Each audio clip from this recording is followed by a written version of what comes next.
ಮುಖ್ಯಮಂತ್ರಿ ಸಿದ್ದರಾಮಯ್ಯ ಪರವಾಗಿ ಜಿಟಿ ದೇವೇಗೌಡರು ಬ್ಯಾಟ್ ಮಾಡಿದ್ದು ಕಳ್ಳರೆಲ್ಲರೂ ಕೂಡ ಒಂದಾಗಿದ್ದಾರೆ ಅಂತ ಸ್ನೇಹಮಯಿ ಕೃಷ್ಣ ಅವರು ರಿಪಬ್ಲಿಕ್ ಕನ್ನಡದ ಜೊತೆಗೆ ಮಾತಾಡುವಾಗ ಹೇಳಿದ್ದಾರೆ.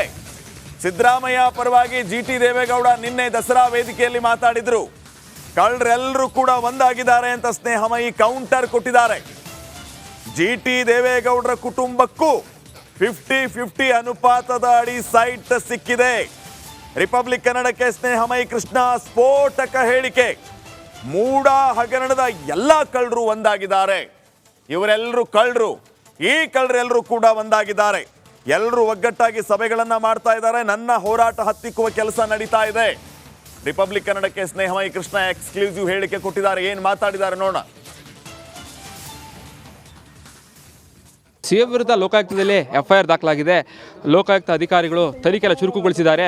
ಈಗಾಗಲೇ ಏನು 3 ಎಕರೆ 16 ಗುಂಟೆ ಜಮೀನೆಲ್ಲ ಸರ್ವೆನ ಮಾಡಿದ್ರು. ಇವತ್ತು ಅಧಿಕೃತವಾಗಿ ಸಿಎಂ ಅವರು ಪತ್ನಿ ಪಡೆದಿರುವಂತಹ ಸೈಟ್ ನಿವೇಶನಕ್ಕೆ ಕರ್ಕೊಂಡು ಬಂದಿದ್ದಾರೆ. ನಮ್ಮ ಜೊತೆಗೆ ಮಾತಾಡೋದಕ್ಕೆ ಸ್ನೇಹಮಯಿ ಕೃಷ್ಣ ಅವರ ಮಾತಾಡಿಸ್ತಾ ಹೋಗ್ತೀನಿ. ಸರ್, ಇವತ್ತು ಯಾವೆಲ್ಲ ಜಾಗ ಕರ್ಕೊಂಡು ಹೋಗ್ತಾ ಇದ್ದಾರೆ ಸರ್? ಸರ್, ಅದೇನು ಶ್ರೀಮತಿ ಪಾರ್ವತಿ ಹೆಸರಿಗೆ 14 ನಿವೇಶನ ಮಂಜೂರಾತಿಯಾಗಿದೆ. ಆ ಎಲ್ಲ 14 ನಿವೇಶನಗಳು ಕೂಡ ಮಹಾಜನಗಳನ್ನ ನಡೆಸ್ತಾ ಇರೋದು. ಇವತ್ತು ಎಲ್ಲಿಗೆ ಸರ್? ಮೊದಲಿಗೆ ಯಾವ ನಿವೇಶನ ಎಲ್ಲಿದೆ ಸರ್ ಜಾಗ ಇದು? ಸರ್, ಇದು 3ನೇ ಹಂತ, ವಿಜಯನಗರ 3ನೇ ಹಂತದಲ್ಲಿ ಇರತಕ್ಕಂಥ 50-80 ಅಡಿ ಅಳತೆಯ ನಿವೇಶನ ಇದು. ಇದ್ರ ಮಹಾಜನ ಇವಾಗ ಮಾಡ್ತಾ ಇದ್ದಾರೆ. ಸೊ ಇದಾದ ನಂತರ ಮುಂದಿನ ನಿವೇಶನ ಮಹಾಜನ ಮಾಡ್ತಾ ಇರೋದು. ತೆರಿಗೆ ಮೇಲೆ ಚೆನ್ನಾಗಿ ನಡೀತದೆ, ಹೇಗೆ ನಂಬಿಕೆ ಇದೆ ಹೇಗೆ ಸರ್ ಲೋಕಾಯುಕ್ತ ಅಧಿಕಾರಿಗಳ ವಿರುದ್ಧ? ಸರ್, ಈಗ ಸದ್ಯಕ್ಕೆ ನಡೀತಾ ಇದೆ. ಮುಂದಿನ ದಿನಗಳಿಗೆ ಏನು ಮಾಡ್ತಾ ನೋಡಬೇಕು. ಎಲ್ಲೇ ಕೂಡ ಜಿಟಿ ದೇವೇಗೌಡ ಹೇಳಿಕೆ ಗಮನಿಸಿದ್ರಿ ಸರ್. ಎಲ್ಲ ಒಂದು ಕಡೆ ಜಿಟಿ ದೇವೇಗೌಡರು ಸಿಎಂ ಸಿದ್ದರಾಮಯ್ಯ ಒಂದಾಗ್ತಾ ಇದ್ದಾರೆ ಅಂತ ಅನ್ನಿಸ್ತದೆ ಸರ್ ಈ ಪ್ರಕರಣದಲ್ಲಿ. ಸರ್, ಅವರಿಬ್ಬರೇ ಅಲ್ಲ, 50-50 ಅನುಪಾತದಲ್ಲಿ ಯಾರು ನಿವೇಶನಗಳು ಪಡೆದರೆ ಆ ಎಲ್ಲ ರಾಜಕಾರಣಿಗಳಿಗೂ, ಎಲ್ಲ ಅಧಿಕಾರಿಗಳು, ಎಲ್ಲ ಪ್ರಭಾವಿ ವ್ಯಕ್ತಿಗಳು ಎಲ್ಲ ಒಂದಾಗ್ತಾರೆ. ಅವ್ರದ್ದೇ ಒಂದು ತಂಡವನ್ನು ಅಥವಾ ಒಂದು ಕೂಟವನ್ನು ರಚನೆ ಮಾಡಿಕೊಂಡು ನನ್ನ ವಿರುದ್ಧ ಮತ್ತು ಈ ಒಂದು ಪ್ರಕರಣದ ವಿರುದ್ಧ ಹೋರಾಟ ಮಾಡುವಂಥ ಎಲ್ಲ ಸಾಧ್ಯತೆಗಳು ಇದೆ. ದಿಢೀರೇ ಸಿದ್ದರಾಮಯ್ಯ ವಿರುದ್ಧ ಸ್ನೇಹ ಬೆಳೆಸೋಕೆ ಏನು ಕಾರಣ ಅಂತ ಸರ್? ಸರ್, ಅದು ಅವ್ರು ಇದುವರೆಗೆ ಏನು ತಿಳ್ಕೊಂಡ್ರು, ಸ್ನೇಹಮಯಿ ಕೃಷ್ಣ ಬರೀ ಸಿದ್ದರಾಮಯ್ಯರ ಮತ್ತು ಅವ್ರ ಕುಟುಂಬದ ವಿರುದ್ಧ ಮಾತ್ರ ಹೋರಾಟ ಮಾಡ್ತಾ ತಿಳ್ಕೊಂಡ್ರು. ಈಗ ತನಿಖೆ ಮತ್ತು ಈ ವಿಚಾರಣೆ ನೋಡಿದಾಗ 50-50 ಅನುಪಾತದಲ್ಲಿ ಯಾರು ಅಕ್ರಮ ನಿವೇಶನ ಪಡ್ತಾರೆ, ಸೊ ಎಲ್ಲರ ವಿರುದ್ಧ ತನಿಖೆ ನಡೆದ ಕಂಡು ಬಂದಿರೋದ್ರಿಂದ ಈಗ ಎಲ್ಲರೂ ಒಂದಾಗ ಸಾಧ್ಯತೆ ಸಹಜವಾಗಿ ಬಂದಿದೆ. ಅವ್ರಿಗಾದ್ರೂ ಭಯ ಕಾಡ್ತಿದೆ ಹೇಗೆ ಸರ್ ಅಂತ ಈ ಪ್ರಕರಣದಲ್ಲಿ? ಖಂಡಿತವಲ್ಲ ಸರ್. ಈಗ ಅವ್ರ ಕುಟುಂಬದ ಹೆಸರಲ್ಲೂ ಕೂಡ ಈ ಥರ 50-50 ಮೇಲೆ ಅಕ್ರಮ ನಿವೇಶನಗಳು ಪಡೆದಿರೋದ್ರಿಂದ ಮುಂದಿನ ದಿನಗಳಲ್ಲಿ ಅವರು ಕೂಡ ಆರೋಪಿಗಳಾಗೋ ಸಾಧ್ಯತೆ ಇರೋದ್ರಿಂದ ಅವರಿಗೆ ಸಹಜವಾಗಿ ಭಯ ಕಾಡುತ್ತೆ. ಎಲ್ಲರೂ ಒಂದಾಗ್ತಾರೆ ಸರ್? ಸರ್, ನನಗೆ ಬಂದಿರೋ ಮಾಹಿತಿ ಪ್ರಕಾರ ಎಲ್ಲರೂ ಒಂದಾಗ್ತಾಯಿದ್ದಾರೆ. ಸೊ ಒಂದು ಕಡೆ ಸಭೆಗಳು ನಡೆಸೋವಂಥದ್ದು, ಸೊ ಏನು ಮಾಡಬೇಕು ಅನ್ನೋದ್ರ ಬಗ್ಗೆ ಚರ್ಚೆ ನಡೆಸೋವಂಥದ್ದು, ಸೊ ಇದನ್ನು ತಡೆಯೋದಕ್ಕೆ ಏನು ಮಾಡಬೇಕು ಅನ್ನೋದ್ರ ಬಗ್ಗೆ ಸಂಚು ರೂಪಿಸೋದು, ಇವೆಲ್ಲ ನಡೀತಾ ಇದೆ ಅಂತ ಮಾಹಿತಿ ಬಂದಿದೆ. ಅಂದರೆ FIR ದಾಖಲಾದ ರಾಜೀನಾಮೆ ಯಾಕೆ ಕೊಡಬೇಕು ಅಂತ ಕೇಳ್ತೀರಾ ಸರ್? ಅಲ್ಲ, ಇದೇ ಪ್ರಶ್ನೆ ಸಿದ್ದರಾಮಯ್ಯ ಅವ್ರು ಕೇಳಬೇಕು ಸರ್. ಜಿಟಿ ದೇವೇಗೌಡರು ಹೇಳೋಕ್ಕಿಂತ ಮುಂಚೆ ಇದೇ ಸಿದ್ದರಾಮಯ್ಯ ಅವರು ಹಿಂದೆ ಯಡಿಯೂರಪ್ಪ ಅವರಿಗೆ ಬೇರೆಯವರೆಲ್ಲ ಕೇಳಿದ್ರಲ್ಲ, ಆವಾಗ ಕೇಳಿದಂಥ ವ್ಯಕ್ತಿ ಈಗ ಯಾಕೆ ಉಲ್ಟಾ ಹೊಡಿತ ಅನ್ನೋದ್ರ ಬಗ್ಗೆ ಜಿಟಿ ದೇವೇಗೌಡರು ಒಂದು ಸ್ಪಷ್ಟೀಕರಣ ಕೊಡಬೇಕು. ಪಕ್ಕದಲ್ಲೇ ನಿಂತ್ಕೊಂಡು ಮಾತಾಡೋಲ್ಲ. ಅದೇ ಸಿದ್ದರಾಮಯ್ಯ ಅವರು ಹಿಂದೆ ನೈತಿಕತೆ ಪ್ರಶ್ನೆ ಮಾಡಿ ರಾಜೀನಾಮೆ ಕೊಡಬೇಕು, ಆರೋಪಿತ ವ್ಯಕ್ತಿ ಅಧಿಕಾರದಲ್ಲಿದ್ದರೆ ತನಿಖಾ ಸಂಸ್ಥೆಗಳು ಪ್ರಭಾವ ಬೀರ್ತಾವೆ ಅಂತ ಅವರೇ ಹೇಳಿದ ಮಾತನ್ನು ಸೊ ಈಗ ಯಾಕೆ ಅವರು ಅವರೇ ಬದಲಾಯಿಸ್ತಾರೆ ಅನ್ನೋದ್ರ ಬಗ್ಗೆ ಅವರೇ ಸ್ಪಷ್ಟೀಕರಣ ಕೊಡಬೇಕು. ಇದಿಷ್ಟು ದೂರದಾರದಂತಹ ಸ್ನೇಹಮಯಿ ಕೃಷ್ಣ ಅವರ ಮಾತುಗಳು. ಈಗಾಗಲೇ ಭಾಳ ಸ್ಪಷ್ಟವಾಗಿ ಹೇಳ್ತಾ ಇರೋದು, ಎಲ್ಲ ಕಳ್ಳರು ಕೂಡ ಒಟ್ಟಾಗ್ತಾ ಇದ್ದಾರೆ. ನಾನು ಮಾತ್ರ ಎಲ್ಲರ ವಿರುದ್ಧ ಹೋರಾಟ ಮಾಡ್ತಾ ಇದ್ದಾರೆ. ಜಿಟಿ ದೇವೇಗೌಡರ ವಿರುದ್ಧ ಕೂಡ ಹೋರಾಟ ಮಾಡ್ತಾರೆ. ಅವರು ಕೂಡ 50-50ಯಲ್ಲಿ ಸಾಕಷ್ಟು ನಿವೇಶನ ಪಡ್ಕೊಂಡಿದ್ದಾರೆ. ಸೊ ಹೀಗಾಗಿಯೇ ಈ ರೀತಿಯಾದಂತಹ ಮಾತುಗಳೆಲ್ಲ ಆಡ್ತಾ ಇದ್ದಾರೆ ಅನ್ನೋ ಮಾತುಗಳನ್ನ ಹೇಳ್ತಾ ಇದ್ದಾರೆ. ಕ್ಯಾಮ್ರಾ ಪರ್ಸನ್ ಸಂಜಯ್ ಜೊತೆಗೆ ವಿನೋದ್ ಪಡವಾರ್, ರಿಪಬ್ಲಿಕ್ ಕನ್ನಡ, ಮೈಸೂರು. ಕೂಡ ಹುಚ್ಚರು, ಇವರಿಬ್ಬರಿಗೂ ಹುಚ್ಚು ಹಿಡಿದಿದೆ ಅಂತ ಹೇಳಿ ಸಣ್ಣ ನೀರಾವರಿ ಸಚಿವ ಬೋಸರಾಜು ಈ ರೀತಿಯ ಹೇಳಿಕೆಯನ್ನು ಕೊಟ್ಟಿದ್ದಾರೆ. ಕಾರಣ ಇಷ್ಟೇ, ಸಿಎಂ ರಾಜೀನಾಮೆಯನ್ನ ಕೇಳಿದ್ದಕ್ಕೆ ಬೋಸರಾಜ್ ಗರಂ ಆಗಿ ಈ ರೀತಿ ಕುಮಾರಸ್ವಾಮಿ ಮತ್ತು ಆರ್ ಅಶೋಕ್ ವಿರುದ್ಧ ಕಿಡಿಕಾರಿದ್ದಾರೆ.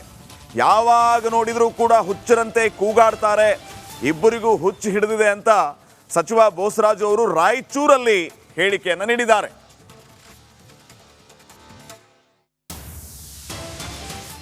ಹುಚ್ಚಿಡ್ದಂಗೆ ಹೊಡೆದು ಏನು ಬೇಕೋ ಅದನ್ನು ಮಾತಾಡ್ತಾ ಇದ್ದಾರೆ. ಈಗ ಅವ್ರ ಮೇಲೆ 50 ಕೋಟಿ ಲಂಚ ಕೇಳಿದ್ರೆ ಅಂತೇಳಿ ನೇರವಾಗಿ ರೆಕಾರ್ಡ್ ಮಾಡಿ ಪೊಲೀಸ್ ಕೇಸ್ ಮಾಡಿ FIR ಮಾಡಿದ್ದಾರೆ. ಅದಕ್ಕೆ ಏನು ಉತ್ತರ ಕೊಡ್ತಾರೆ? ಅಶೋಕ್ ಅವ್ರ ಮೇಲೆ ಕೇಸ್ ಆಗಿ FIR ಆಗಿದೆ, ಏನು ಉತ್ತರ ಕೊಡ್ತಾರೆ? ಯಡಿಯೂರಪ್ಪರ ಮೇಲಂತೂ 100 ಕೇಸ್ ಇದಾವೆ, ಏನು ಉತ್ತರ ಕೊಡ್ತಾರೆ? ಅವ್ರದೇ ಪಕ್ಷದವರು ಯತ್ನಾಳವರು, ಮಾಜಿ ಕೇಂದ್ರ ಸಚಿವರು BJP ಸರ್ಕಾರದಲ್ಲಿ, ಅವರೇ ಕ್ಲಿಯರ್ ಆಗಿ ಅನೇಕ ಬಾರಿ ಹೇಳಿದರು. ಈಗ ಮತ್ತೆ ಪುನಃ ವಿಚಾರ ಮಾಡಿದರು. ನಾವು ನಮ್ಮ ಪಕ್ಷದಲ್ಲಿ ಕೆಲವರು ಭ್ರಷ್ಟಾಚಾರದಿಂದ ಪಡೆದಿರ್ತಕ್ಕಂಥ 1,000 ಕೋಟಿ ರೂಪಾಯಿ ಇಟ್ಕೊಂತಾರೆ. ಈ ಸರ್ಕಾರನ ತೆಗೆದು ಅವರು ಮುಖ್ಯಮಂತ್ರಿ ಆಗಬೇಕಂತ ಪ್ರಯತ್ನ ಮಾಡ್ತಾ ಇದ್ದಾರೆ ನಮ್ಮ ಪಕ್ಷದವರು ಅಂತೇಳಿ ಅವರೇ ಸ್ವತಃ BJP ನಾಯಕರೇ ಹೇಳ್ತಾರೆ ಇವತ್ತು. ಇದಕ್ಕಿಂತ ಹೆಚ್ಚಿನ ಸಾಕ್ಷಿ ಅದಕ್ಕೆ ಉತ್ತರ ಕೊಡಬೇಕಲ್ಲ. ಕುಮಾರಸ್ವಾಮಿ ಅವರು, ವಿಜಯೇಂದ್ರವರು, ನಮ್ಮ ಯಡಿಯೂರಪ್ಪನವರು, ಅಶೋಕ್ ಅವರು ಅದಕ್ಕೆ ಯಾವುದೇ ಉತ್ತರ ಕೊಡೋಂಗಿಲ್ಲ. ಅವ್ರ ಹೈಕಮಾಂಡ್ನವರು ಅಮಿತ್ ಶಾ ಅವರು, ಮೋದಿಯವರು ಸಹಿತ ಅದ್ರ ಬಗ್ಗೆ ಏನು ಮಾತಾಡ್ತಾ ಇಲ್ಲ. ಹುಚ್ಚಿಡ್ದಂಗೆ ಹೊಡೆದು ಏನು ಬೇಕೋ ಅದನ್ನು ಮಾತಾಡ್ತಾ ಇದ್ದಾರೆ. ಈಗ ಅವ್ರ ಮೇಲೆ 50 ಕೋಟಿ ಲಂಚ ಕೇಳಿದ್ರು ಅಂತೇಳಿ ನೇರವಾಗಿ ಇವತ್ತು ರೆಕಾರ್ಡ್ ಮಾಡಿ ಪೊಲೀಸ್ ಕೇಸ್ ಮಾಡಿ FIR ಮಾಡಿದ್ದಾರೆ. ಅದಕ್ಕೆ ಏನು ಉತ್ತರ ಕೊಡ್ತಾರೆ? ಅಶೋಕ್ ಅವ್ರ ಮೇಲೆ ಕೇಸ್ ಆಗಿ FIR ಆಗಿದೆ, ಏನು ಉತ್ತರ ಕೊಡ್ತಾರೆ? ಯಡಿಯೂರಪ್ಪನ ಮೇಲಂತೂ 100 ಕೇಸ್ ಇದಾವೆ, ಏನು ಉತ್ತರ ಕೊಡ್ತಾರೆ? ಅವ್ರದೇ ಪಕ್ಷದವರು ಯತ್ನಾಳ್ ಅವರು, ಮಾಜಿ ಕೇಂದ್ರ ಸಚಿವರು, BJP ಸರ್ಕಾರ. ಕನ್ನಡ ನ್ಯೂಸ್ಗೆ ಸ್ವಾಗತ. ನಾನು ಶ್ರೀಪಾದ್ ಪಾಟೀಲ್. ಸಿಎಂ ಸಿದ್ದರಾಮಯ್ಯ ಅವರಿಗೆ ಮೂಡ ತಲೆ ಬಿಸಿ ಸದ್ಯಕ್ಕೆ ಕಮ್ಮಿಯಾಗುವ ಯಾವ ಲಕ್ಷಣಗಳು ಕೂಡ ಕಾಣಿಸ್ತಾ ಇಲ್ಲ. ಈಗಾಗಲೇ ಸಿಎಂ ಸಿದ್ದರಾಮಯ್ಯ ವಿರುದ್ಧ ಸಂಕಟಗಳ ಮೇಲೆ ಸಂಕಟ. ಈ ಮಧ್ಯೆ ಲೋಕಾಯುಕ್ತ ತನಿಖೆಯನ್ನ ಚುರುಕುಗೊಳಿಸಿದೆ, ಸ್ಥಳ ಮಹಜರಿಗೆ ಮುಂದಾಗ್ತಾ ಇದೆ. ಇವತ್ತು ವಿಜಯನಗರ ಬಡಾವಣೆಯಲ್ಲಿ ಸ್ಥಳ ಮಹಜರನ್ನ ಮಾಡಲಿಕ್ಕಿದೆ ಲೋಕಾಯುಕ್ತ. ದೂರುದಾರ ಸ್ನೇಹಮಯಿ ಕೃಷ್ಣ ಜೊತೆಗೆ ಈ ಸ್ಥಳ ಮಹಜರು ನಡೀಲಿಕ್ಕಿದೆ. 2 ದಿನದ ಹಿಂದೆ ಕೆಸರೆ ಗ್ರಾಮದಲ್ಲಿ ಸ್ಥಳ ಮಹಜರುವಾಗಿತ್ತು. ಅಂದ್ರೆ ಮೂಲ ಜಮೀನೇನಿದೆ 3 ಎಕರೆ 16 ಗುಂಟೆ, ಅಲ್ಲಿ ಸ್ಥಳ ಮಹಜರಾಗಿತ್ತು. ಈಗ ವಿಜಯನಗರ ಬಡಾವಣೆಯಲ್ಲಿ ಸ್ಥಳ ಮಹಜರು ಆಗುತ್ತೆ.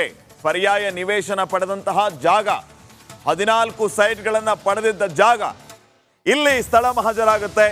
ದೂರುದಾರ ಸ್ನೇಹಮಯಿ ಕೃಷ್ಣ ಜೊತೆಗೆ ಈ ಮಹಜರು ನಡೆಯುತ್ತೆ. 2 ದಿನದ ಹಿಂದೆ ಕೆಸರೆ ಗ್ರಾಮದಲ್ಲಿ ಸ್ಥಳ ಮಹಜರು ಆಗಿತ್ತು. ಈಗ ವಿಜಯನಗರ ಬಡಾವಣೆಯಲ್ಲಿ ಲೋಕಾಯುಕ್ತ ಅಧಿಕಾರಿಗಳು ಸ್ಥಳ ಮಹಜರನ್ನ ನಡೆಸಲಿಕ್ಕಿದ್ದಾರೆ. ವಿಜಯನಗರ ಬಡಾವಣೆಯಲ್ಲಿ ಈ ಸ್ಥಳ ಮಹಜರು ಆಗುತ್ತೆ. ದೂರುದಾರ ಸ್ನೇಹಮಯಿ ಕೃಷ್ಣ ಅವರ ಜೊತೆಗೇನೆ ಈ ಸ್ಥಳ ಮಹಜರು ಪ್ರಕ್ರಿಯೆ ನಡೆಯುತ್ತೆ. ಲೋಕಾಯುಕ್ತ ಅಧಿಕಾರಿಗಳು ಈಗಾಗಲೇ ಆ 3 ಎಕರೆ 16 ಗುಂಟೆಯ ಕೆಸರೆ ಗ್ರಾಮದಲ್ಲಿ 2 ದಿನದ ಹಿಂದೆ ಸ್ಥಳ ಮಹಜರನ್ನು ನಡೆಸಿದ್ರು. ಈ ಕೆಸರೆ ಗ್ರಾಮದ್ದು ಸ್ಥಳ ಮಹಜರ ಆಗಿದೆ, ಮೂಲ ಜಮೀನಿಂದು. ಈಗ ಸದ್ಯಕ್ಕೆ ವಿಜಯನಗರ ಬಡಾವಣೆ ಅಂದರೆ ಪರ್ಯಾಯ ಸೈಟ್ ತೆಗೆದುಕೊಂಡಂತಹ ಆ ವಿಜಯನಗರ ಬಡಾವಣೆಯಲ್ಲಿ ಸ್ಥಳ ಮಹಜರು ಆಗ್ಲಿಕ್ಕಿದೆ. ಕಂಪ್ಲೇಂಟ್ ಕೊಟ್ಟಿರುವ ಸ್ನೇಹಮಯಿ ಕೃಷ್ಣ ಅವರ ಜೊತೆಗೆ ಈ ಸ್ಥಳ ಮಹಜರ್ ಆಗುತ್ತೆ.